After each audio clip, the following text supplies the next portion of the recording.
todos los que nos acompañan a través de la virtualidad. Hoy tengo el honor de presentar a nuestro proyecto de investigación, en esta ocasión Políticas Públicas sobre Formación de Maestros en Colombia desde 1926 hasta 1950. Quien les habla, Claudia Patricia Rivera Sánchez, Daniel Márquez Sarmiento, Fabio Nelson Giraldo Arcila y Lady Joana Osorio Gascas. Tenemos el honor de presentarles nuestro proyecto de investigación. En primer lugar, para abordar el problema, vamos a hablar de algunos autores con los cuales nos identificamos desde el concepto de formación. Tenemos a Jagger, a Saavedra, a Kant, a Nietzsche y a Quintana, con ese concepto de la formación entendida como ese proceso de conocimiento de sí mismo, de perfeccionamiento del ser, de esa virtud que nos permite llegar a ser lo que queremos ser. Desde estas miradas conceptuales vamos a trabajar la política pública en Colombia. Vamos a mirar la territorialización de ese concepto en Colombia a través de la política pública, las cuales se han establecido para las facultades de educación, que es donde a partir de 1926 en discurso y 1950 en política pública, pues se establece la formación de maestros para la escuela secundaria. El objeto entonces será abordar esta formación desde el concepto, desde el campo conceptual. Vamos a aterrizarla como formación de maestros en la política pública relacionada directamente con las facultades de educación. Como objetivo tenemos analizar cómo se ha concebido la formación de maestros desde las políticas públicas en Colombia, desde 1926, que es donde nace el discurso de la necesidad de establecer facultades de educación para la formación de maestros, ya no ligados a las escuelas normales, sino desde la facultad para la segunda escuela hasta el 50-54, que es donde se establecen las facultades ya como política pública. Bueno, entonces el objetivo, recordemos que es analizar cómo se ha concebido la formación de maestros desde las políticas públicas en Colombia desde 1926 hasta 1950.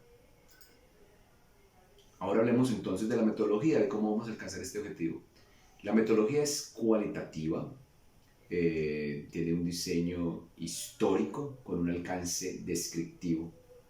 El archivo estará conformado por políticas públicas, reformas, decretos y leyes normativas en ese periodo de tiempo.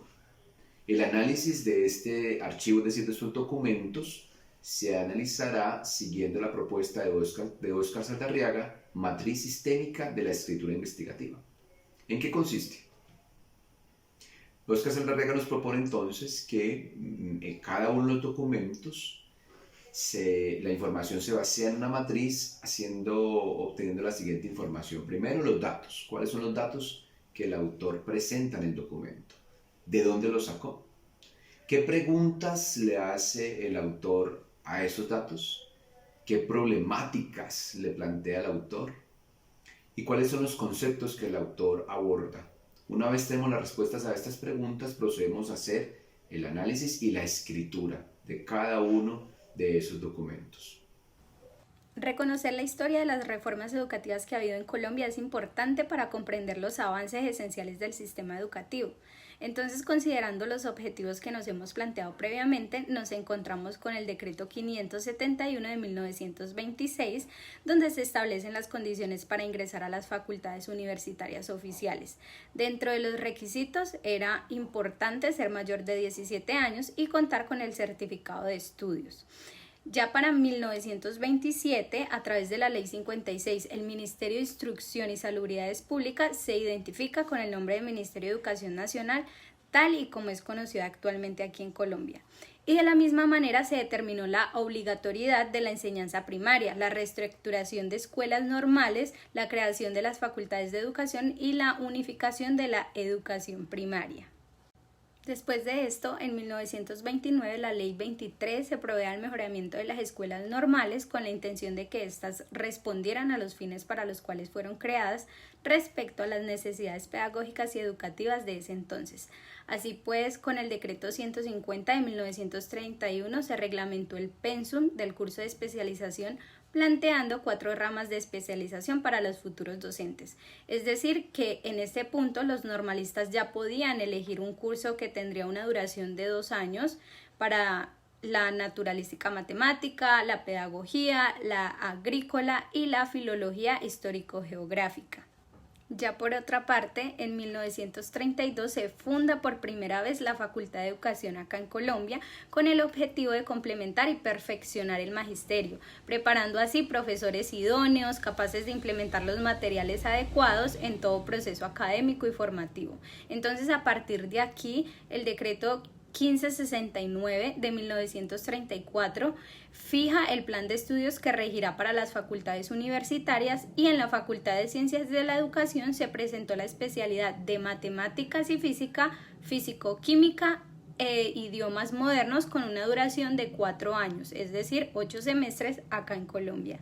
2 años después, en 1936, surge la reforma constitucional y la educación se vio influenciada. En esta ya se empieza a garantizar la libertad de enseñanza, así como la obligatoriedad y gratuidad de la educación primaria, preservándose la inspección y vigilancia a los institutos docentes públicos y privados por parte del Estado. Es decir, que ningún establecimiento de educación primaria, secundaria o incluso superior podría negarse a admitir alumnos con diferencias sociales, raciales o religiosas.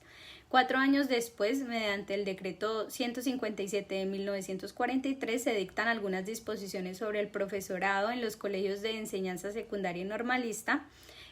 Las instituciones quedan obligadas a seleccionar su profesorado. Para el año 1945, a través de la Ley 43, se crea el Escalafón Nacional de Enseñanza Secundaria para los profesores de bachillerato y de escuelas normales, industriales y de comercio. Este escalafón se presentó con el objetivo de clasificar a los profesores en grupos de acuerdo con sus especialidades científicas y técnicas. Mediante la realización de este trabajo de investigación se obtuvieron datos documentales mediante los cuales se pudo analizar cómo ha evolucionado la formación de maestros desde las políticas públicas en Colombia a partir de 1926.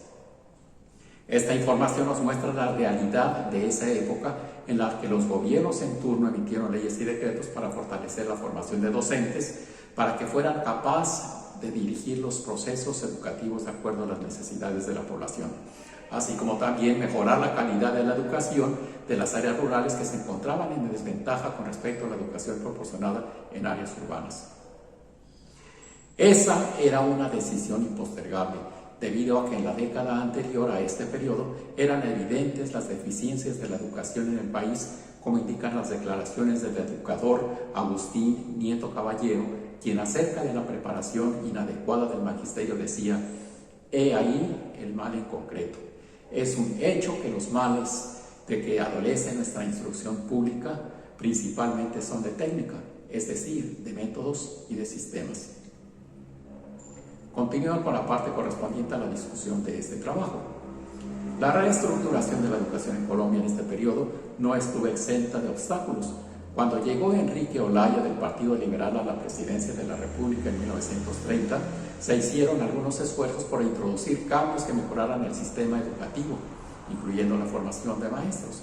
Sin embargo, los resultados no fueron satisfactorios debido a que al pretender que la universidad formara al magisterio significaba el traslado de un problema de un lugar a otro, debido a que la universidad no estaba en condiciones para desarrollar esa misión adecuadamente por falta de programas pertinentes y de facultades de educación suficientes, y por otra parte la falta de interés que mostraban los bachilleres para asistir a formarse como maestros.